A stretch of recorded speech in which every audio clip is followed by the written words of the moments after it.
Hello friends. Last video में हमने maximum सब एरे प्रॉब्लम को डिस्कस किया था, जिसमें हमने कैडेंस एल्गोरिथम की बात की थी। इस प्रॉब्लम में हम मैक्सिमम प्रोडक्ट सब एरे, बेसिकली लास्ट प्रॉब्लम हमने क्या किया था, ऐसा सब एरे फाइंड आउट किया था जिसका सम मैक्सिमम हो। इस प्रॉब्लम में हम ऐसा सब एरे फाइंड आउट करेंगे जिसका प्रोडक्ट मैक्सिमम हो। दोनों प्रॉब्लम मिलती जुलती हैं, तो मैं रिकमेंड करूंगा कि आप पहले मैक्सिमम सब एरे उस प्रॉब्लम को सोल्व करें, फिर इस प्रॉब्लम को सोल्व करने की कोशिश करें। इस प्रॉब्लम में हमें जैसे एक एरे ऑफ इंटीजर दिया हुआ है 2 3 -2 4। इसका हमें ऐसा सब एरे फाइंड आउट करना है जिसका प्रोडक्ट मैक्सिमम हो। तो अगर मैं इस 2 3 इस सब एरे की बात करूं तो इसका प्रोडक्ट कितना आएगा, 6 आएगा। अगर मैं ये 3 का सब एरे लूँ 2 3 -2, इसका प्रोडक्ट कितना आएगा, -12 आएगा। अगर मैं ये चारों नंबर लूँ तो इनका प्रोडक्ट क्या आएगा, 2 3 6 12 48, लेकिन माइनस की वजह से नेगेटिव आएगा। तो हमारा मैक्सिमम प्रोडक्ट कितना आ सकता है, 6, जो किससे आएगा, 2 और 3 इससे आएगा। तो हमें यही रिटर्न करना है। हम इस प्रॉब्लम में प्रोडक्ट फाइंड आउट करने के साथ साथ उसका स्टार्ट और एंड पॉइंट ये भी फाइंड आउट करेंगे। तो हमारी सबसे ब्रूट फोर्स अप्रोच क्या हो सकती है, हम सारे के सारे सब एरे कंसीडर करें। हम इस 2 को कंसीडर करें, 2 3 को कंसीडर करें, 2 3 -2 को कंसीडर करें, 2 3 -2 4 इस पूरे को कंसीडर करें, फिर 3 को कंसीडर करें, 3 2 को कंसीडर करें, 3 2 4 को कंसीडर करें। हम सारे के सारे सब एरे कंसीडर करें, हर एक सब एरे का प्रोडक्ट फाइंड आउट कर लें, और जो प्रोडक्ट मैक्सिमम आए हम उसको रिटर्न कर दें। लेकिन इससे हमारा क्या होगा, हमारे एन स्क्वायर इतने सब एरे होंगे तो हमारी टाइम कॉम्प्लेक्सिटी एन स्क्वायर इसमें चली जाएगी। तो हमें इसको इम्प्रूव करना पड़ेगा। इम्प्रूव करने के लिए हम लास्ट प्रॉब्लम की तरह इसमें भी स्लाइडिंग विंडो का यूज़ कर सकते हैं। स्लाइडिंग विंडो का यूज़ कैसे करेंगे वो एक बार देख लेते हैं।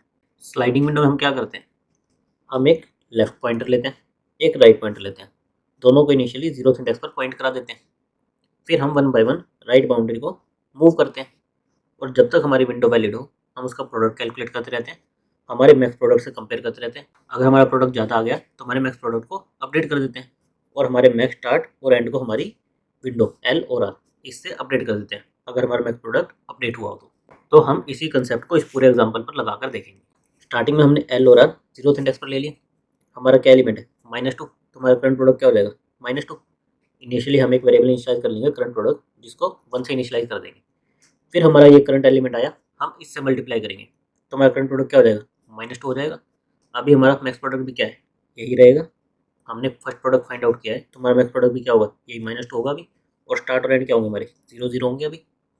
फिर हम राइट बाउंड्री को एक्सपेंड करेंगे, बेसिकली इस 1 को हमारी विंडो में इंक्लूड करने की कोशिश करेंगे। अब हमारा प्रोडक्ट क्या हो जाएगा, -2 × 1 -2 रहेगा। मैक्स प्रोडक्ट कंपेयर करेंगे हमारा सेम ही रहेगा, तो हमारा मैक्स प्रोडक्ट अपडेट नहीं होगा, और हमारे मैक्स स्टार्ट और एंड ये भी अपडेट नहीं होंगे। फिर हम राइट बाउंड्री को एक और एक्सपेंड करेंगे, हमारी राइट बाउंड्री आ गई यहाँ पर -3, इसको इंक्लूड करने की कोशिश करेंगे। अब हमारा क्या होगा, -2 × -3, प्रोडक्ट कितना हो जाएगा, 6 हो जाएगा। दोनों नेगेटिव मिलके पॉजिटिव हो जाएंगे और हमारा प्रोडक्ट पॉजिटिव 6 हो जाएगा। अब हम जब मैक्स प्रोडक्ट से कंपेयर करेंगे तो हमारा मैक्स प्रोडक्ट भी क्या हो जाएगा, 6 हो जाएगा। और अब हमारा स्टार्ट रेंट क्या हो जाएंगे, 0 और 2 ये हो जाएंगे। फिर हम राइट बाउंड्री को एक्सपेंड करने की कोशिश करेंगे, हमारा आएगा -4। हम इसको अपनी विंडो में इंक्लूड करेंगे। 6 × -4 हमारा प्रोडक्ट कितना हो जाएगा, -24 इतना हो जाएगा। मैक्स प्रोडक्ट से कंपेयर करेंगे, हमारा मैक्स प्रोडक्ट ऑलरेडी ज़्यादा है, तो हम मैक्स प्रोडक्ट, मैक्स स्टार्ट और मैक्स एंड को एज इट इज़ रहने देंगे। फिर हम हमारी राइट विंडो को एक्सपेंड करेंगे। अब हमारा एलिमेंट क्या है, 0 है, तो हम किसी भी चीज़ को 0 से मल्टीप्लाई करेंगे तो हमारा प्रोडक्ट कितना हो जाएगा, 0 हो जाएगा। हमारा करंट प्रोडक्ट हो गया 0। हमने इसको मैक्स प्रोडक्ट से कंपेयर किया तो मैक्स प्रोडक्ट अभी ज़्यादा है, तो हम इसको एज इट इज़ रहने देंगे। नाउ अब अगर मैं इस राइट विंडो को एक्सपेंड करूँगा तो क्योंकि इसमें मेरा एक 0 है, तो मैं 0 के साथ कितने ही एलिमेंट को मल्टीप्लाई कर लूँ मेरा प्रोडक्ट हमेशा ही 0 आएगा। मेरा प्रोडक्ट कुछ भी अपडेट नहीं होगा। इसलिए हम क्या करेंगे, हम लेफ्ट बाउंड्री को डायरेक्ट 0 के राइट साइड यहाँ पर ले आएंगे, ताकि हमारा प्रोडक्ट 0 ना आए, कुछ और आए। अगर मैं लेफ्ट बाउंड्री को 0 से लेफ्ट साइड में रखूँगा और राइट बाउंड्री को आगे लेके जाऊँगा, तो मैं कितने ही एलिमेंट ऐड कर लूँ मेरा प्रोडक्ट हमेशा क्या आएगा, 0 आएगा। क्योंकि किसी भी नंबर को 0 से मल्टीप्लाई करो तो वो 0 ही आता है। इसलिए हम हमारी लेफ्ट बाउंड्री को 0 से एक आगे यहाँ पर ले आएंगे, और हमारी राइट बाउंड्री भी यहाँ पर आ जाएगी। अब हम इस एलिमेंट को इंडिविजुअली कंसीडर करेंगे, तो हमारा प्रोडक्ट कितना आएगा, 8। और अब हम एक्स प्रोडक्ट से कंपेयर करेंगे तो हमारा प्रोडक्ट कितना हो जाएगा, 8 हो जाएगा। और हमारा स्टार्ट रेंट कितना हो जाएगा, हमारा 5th इंडेक्स, स्टार्ट भी 5th इंडेक्स, एंड भी हमारा 5th इंडेक्स। तो अभी हमने left to right sliding window लगाई है, तो हमारा आंसर कितना आया है, 8 आया है। लेकिन इस प्रॉब्लम के लिए आप ऑब्जर्व करो, आपका मैक्सिमम आंसर कितना आएगा। आपका मैक्सिमम आंसर आएगा 4 × 3 12। आपका मैक्सिमम आंसर आना चाहिए 12। लेकिन हमने जब left to right sliding window लगाई तो हमारा ये मैक्सिमम आंसर क्यों नहीं मिला हमें? क्यों नहीं मिला? क्योंकि उस टाइम पर हमारे पास एक और नेगेटिव नंबर था। तो जब हमने ये 4 और 3 इनको मल्टीप्लाई किया, यहाँ से आया 12, लेकिन हमने इस -2 इसको भी मल्टीप्लाई किया तो हमारा वो कितना बन गया? -24। और हमसे ये 4 और 3 इसका मल्टीप्लिकेशन स्किप हो गया। तो इसके लिए इस प्रॉब्लम में हम क्या करेंगे, एक बार हमने लेफ्ट टू राइट ये लगा दी, अब हम राइट टू लेफ्ट भी स्लाइडिंग विंडो लगाएंगे। कैसे लगाएंगे एक बार वो देखते हैं, फिर हम डिस्कस करेंगे कि हमें राइट टू लेफ्ट ये क्यों लगानी पड़ रही है। Right to left sliding window में आपका क्या होगा, जो लेफ्ट टू राइट में होता है उसका पूरा अपोजिट। आपके स्टार्टिंग में एल और आर आपके लास्ट इंडेक्स पर रहेंगे, फिर आपकी लेफ्ट बाउंड्री एक एक पीछे जाती जाएगी। जब भी कोई इनवैलिड विंडो होगी तो आपकी राइट बाउंड्री भी शिफ्ट होकर एक पीछे आ जाएगी। तो स्टार्टिंग में हमारा एल और आर यहाँ पर है, तो हमने इसका प्रोडक्ट कैलकुलेट किया, कितना आया? 8 आया। हमारा करंट प्रोडक्ट हो गया 8, मैक्सिमम से कंपेयर किया सेम है तो हमने उसको एज इट इज़ रहने दिया। फिर हम लेफ्ट बाउंड्री को एक पीछे लेके जाएंगे। अब हमारा आ गया 0, 8 इंटू 0 हमारा कितना हो जाएगा? 0 हो जाएगा। मैक्स प्रोडक्ट से कंपेयर करेंगे, मैक्स प्रोडक्ट अभी भी 8 रहेगा। अब हम लेफ्ट बाउंड्री को एक इधर लेके आएंगे, लेकिन सेम कंसेप्ट, अब हमारा एक 0 आ गया। तो अगर हम इस 0 को इंक्लूड करेंगे हमारी विंडो में तो हमारा रिजल्ट हमेशा ही 0 आएगा। इसके लिए हम क्या करेंगे, हमारी राइट बाउंड्री को भी एक यहाँ पर ले आएंगे ताकि हमारा रिजल्ट 0 की जगह कुछ और आए। अब हमारी लेफ्ट बाउंड्री आ गई यहाँ पर, राइट आ गई यहाँ पर। अब हमारा करंट प्रोडक्ट क्या हो जाएगा? -4 हो जाएगा। इसको मैक्स से कंपेयर करेंगे, अभी मेरा प्रोडक्ट क्या रहेगा? 8 ही रहेगा। फिर हम लेफ्ट बाउंड्री को एक श्रिंक करेंगे। अब हम इनका मल्टीप्लिकेशन करेंगे, कितना आएगा? -4 इंटू -3 हमारा प्रोडक्ट हो जाएगा 12। अब हम इसको मैक्स प्रोडक्ट से कंपेयर करेंगे तो मैक्स प्रोडक्ट अपडेट होकर क्या हो जाएगा? 12 हो जाएगा। और अब हमारे स्टार्टर एंड क्या है?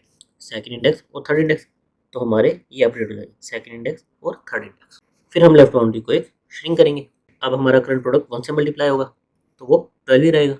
हम मैक्स प्रोडक्ट से कंपेयर करेंगे तो हमारा मैक्स प्रोडक्ट ऑलरेडी 12 है तो हम कुछ अपडेट नहीं करेंगे। हम लेफ्ट बाउंड्री को एक इधर लेके आएंगे। हमारा क्या है? -2, हम 12 को -2 से मल्टीप्लाई करेंगे, अब हमारा क्या आएगा? -24। मैक्स से कंपेयर करेंगे तो हमारा मैक्स प्रोडक्ट ज़्यादा है तो मैक्स प्रोडक्ट 12 ही रह जाएगा। तो अब हम लेफ्ट बाउंड्री को एक शिफ्ट करेंगे। अब हमारी लेफ्ट बाउंड्री एरे के बाहर चली गई, तो इसका मतलब क्या हुआ कि हमारी स्लाइडिंग विंडो पूरी हो गई। अब जो हमारे मैक्स प्रोडक्ट में आंसर स्टोर होगा वो हमारा इस प्रॉब्लम के लिए मैक्सिमम आंसर होगा। हमारा आंसर क्या है? 12। और स्टार्ट और एंड इंडेक्स क्या है? 2 और 3। तो इस तरह से हम इस प्रॉब्लम को 2 पास में सोल्व कर सकते हैं। पहले left to right sliding window लगाकर, फिर right to left sliding window लगाकर। हम जब मैक्सिमम सब एरे सम की प्रॉब्लम कर रहे थे उसमें हमें केवल लेफ्ट टू राइट एक बार स्कैन करना पड़ रहा था, लेकिन इसमें हमें लेफ्ट टू राइट और फिर राइट टू लेफ्ट 2 बार स्कैन करना पड़ रहा है। ऐसा क्यों करना पड़ रहा है? मैं एक सिंपल सा एग्जांपल लेता हूँ जिसमें केवल 3 एलिमेंट होंगे, -2, -3, -4। अब मेरे odd number of negative elements हैं। मुझे पता है कि अगर मेरे even number of negative elements हो तो वो मिलके मेरा पॉजिटिव नंबर बनाएंगे, लेकिन अगर odd number of negative elements हो उनका प्रोडक्ट करूँगा तो मेरा रिजल्ट क्या आएगा? नेगेटिव आएगा। तो मुझे अपने रिजल्ट को पॉजिटिव करने के लिए एक नेगेटिव नंबर को निगलेक्ट करना पड़ेगा। मैं किस नेगेटिव नंबर को निगलेक्ट करूँगा? जो भी मेरा लार्जेस्ट नेगेटिव नंबर होगा। लार्जेस्ट नेगेटिव नंबर मेरा क्या है? -2। तो मुझे इसको निगलेक्ट करना पड़ेगा। ये मेरा निगलेक्ट कब होगा? जब मैं राइट टू लेफ्ट इस तरह से विंडो को स्कैन करूँगा। सेम एग्जाम्पल को मैं रिवर्स कर देता हूँ। मैं लिख देता हूँ -4, -3, -2। अब मेरा -2 कहाँ पर आ गया? यहाँ पर आ गया। अभी भी ये लार्जेस्ट नेगेटिव नंबर है तो मुझे इसको इग्नोर करना पड़ेगा। अब मेरा ये नंबर इग्नोर कब होगा? जब मैं लेफ्ट टू राइट स्कैन करूँगा। तो इसलिए हमें 2 बार ट्रैवर्स करना पड़ता है कि हमें कौन सी साइड के नेगेटिव नंबर को इग्नोर करना है। हमें लेफ्ट मोस्ट नेगेटिव नंबर को इग्नोर करना है या फिर राइट मोस्ट, हमें कौन से नेगेटिव नंबर को इग्नोर करना है। और हमें ये क्यों करना पड़ रहा है?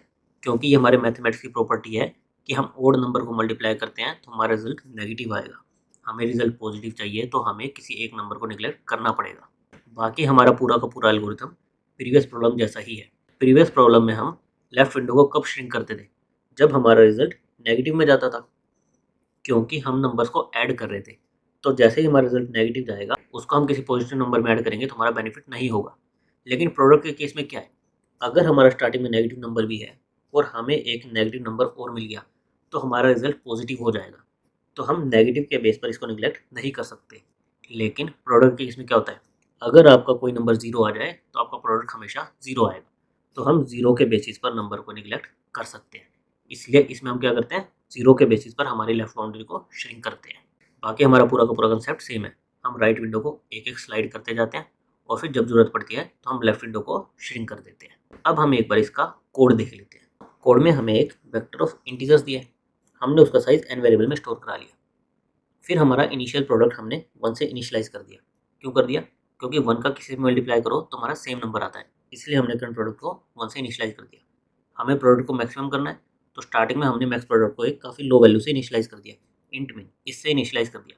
हमें उसके स्टार्ट और एंड कोऑर्डिनेट चाहिए थे, उसके लिए हमने 2 वेरिएबल इनिशियलाइज कर लिए, मैक्स स्टार्ट और मैक्स एंड। फिर हमें स्लाइडिंग विंडो लगानी थी। पहले हम लेफ्ट टू राइट ट्रैवर्सल करेंगे, उसके लिए हमारे 2 पैरामीटर होंगे, लेफ्ट और राइट, दोनों जीरो इंडेक्स को पॉइंट करेंगे। फिर हम स्लाइडिंग विंडो कब तक लगाते हैं?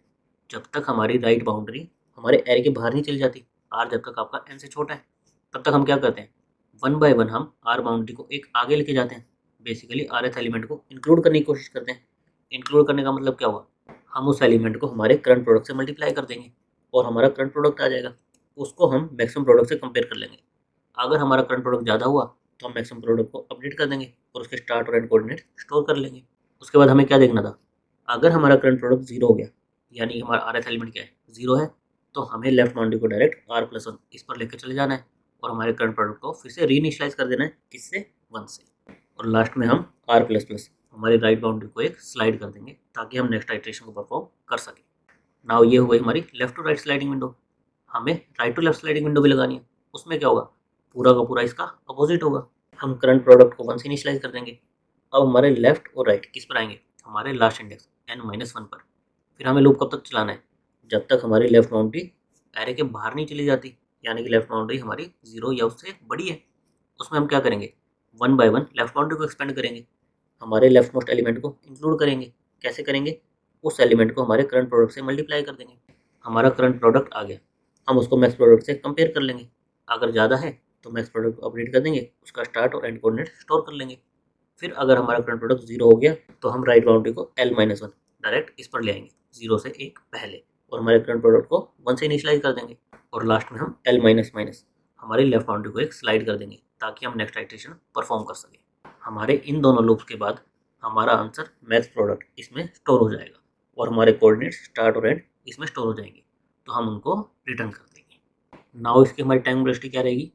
हमारी स्लाइडिंग विंडो में क्या होता है, एक बार हमारी राइट बाउंड्री 0 से n तक जाती है, एक बार हमारी लेफ्ट बाउंड्री 0 से n तक जाती है, तो हमारी कॉम्प्लेक्सिटी किस में आ जाती है? ऑफ n में। और हमारी स्पेस कॉम्प्लेक्सिटी किस में रहेगी? हमने केवल कुछ वेरिएबल्स लिए, उसके अलावा हमने कोई भी एक्स्ट्रा स्पेस नहीं लिया, तो हमारी स्पेस कॉम्प्लेक्सिटी क्या आ जाएगी? ऑफ 1। Thank you guys.